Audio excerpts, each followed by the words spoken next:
వివిధ భారతి యూట్యూబ్ ప్రేక్షకులకు స్వాగతం, సుస్వాగతం. ఓం శ్రీ గణేశాయ నమః. ఓం శ్రీ సరస్వత్యే నమః. శ్రీ గురుభ్యో నమః. ఓం శ్రీ పరమాత్మనే నమః. వసుదేవసుతం దేవం కంసచాణూరమర్దనం దేవకీ పరమానందం కృష్ణం వందే జగద్గురుం. ఓం శ్రీకృష్ణ పరబ్రహ్మణే నమః. శ్రీమద్భగవద్గీత అథ ద్వితీయోధ్యాయః సాంఖ్యయోగః. ముందుగా మనము ఇంతకుముందు భాగంలోని 55 మరియు 56వ శ్లోకములు ఒక్కసారి చదువుకుందాము. శ్రీ భగవాన్ ఉవాచ ప్రజాహాతి యదా కామాన్ సర్వాన్ పార్థమనోగతాన్ ఆత్మన్యేవాత్మనా తుష్టః స్థితప్రజ్ఞస్తదోచ్యతే. దుఃఖేష్వను ద్విగ్నమనాః సుఖేష విగతస్పృహః వీతరాగ భయక్రోధః స్థితధీర్మునిరుచ్యతే. మనము 57వ శ్లోకాన్ని నేర్చుకున్నాం. నేను నిదానంగా చెప్తాను, మీరు నాతో పలకండి.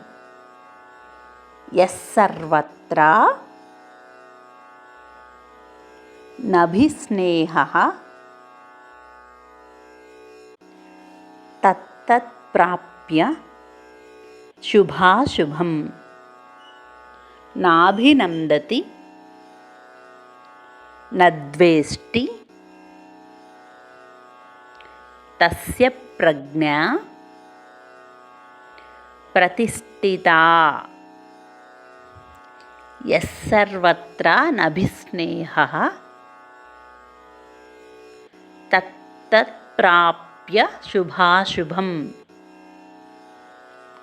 నాభినందతి నద్వేష్టి తస్య ప్రజ్ఞా ప్రతిష్ఠితా. మనం 57వ శ్లోకం మొత్తాన్ని కలిపి చదువుకుందాం. యస్సర్వత్రా నభిస్నేహః తత్తత్ ప్రాప్య శుభాశుభం నాభినందతి నద్వేష్టి తస్య ప్రజ్ఞా ప్రతిష్ఠితా. యస్సర్వత్రా నభిస్నేహః తత్ప్రాప్య శుభాశుభం నాభినందతి నద్వేష్టి తస్య ప్రజ్ఞా ప్రతిష్ఠితా. యస్సర్వత్రా నభిస్నేహః తత్తత్ప్రాప్య శుభాశుభం నాభినందతి నద్వేష్టి తస్య ప్రజ్ఞా ప్రతిష్ఠితా. మనం 57వ శ్లోకానికి తాత్పర్యాన్ని తెలుసుకుందాం. ఏ విషయమునందు మమతాసక్తులు లేనివాడును, అనుకూల పరిస్థితులందు హర్షము, ప్రతికూల పరిస్థితులందు ద్వేషము మొదలగు విచారములకు లోను కానివాడును అగు పురుషుడు స్థితప్రజ్ఞుడు అని ఈ శ్లోకము యొక్క తాత్పర్యము. మనం ఇప్పుడు 58వ శ్లోకాన్ని నేర్చుకుందాము. యదా సంహరతే కూర్మోంగానీవ ఇంద్రియాణీంద్రియార్థేభ్యః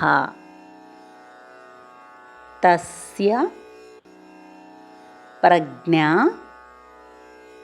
ప్రతిష్ఠితా. యదా సంహరతే చాయం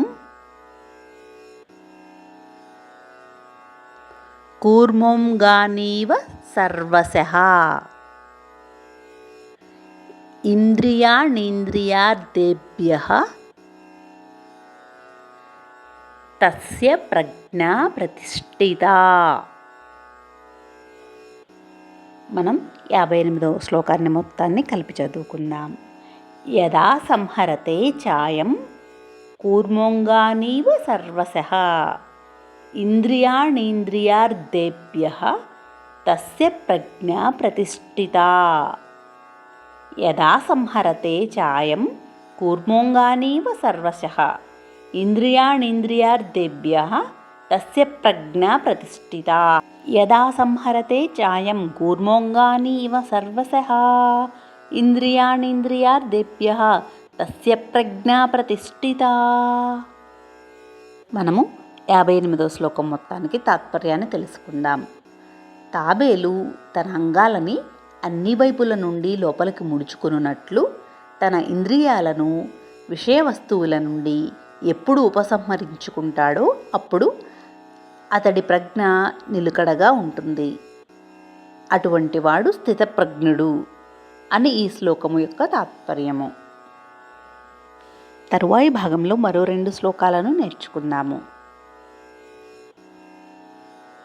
సర్వే జనా సుఖినో భవంతు, లోకా సమస్తా సుఖినో భవంతు.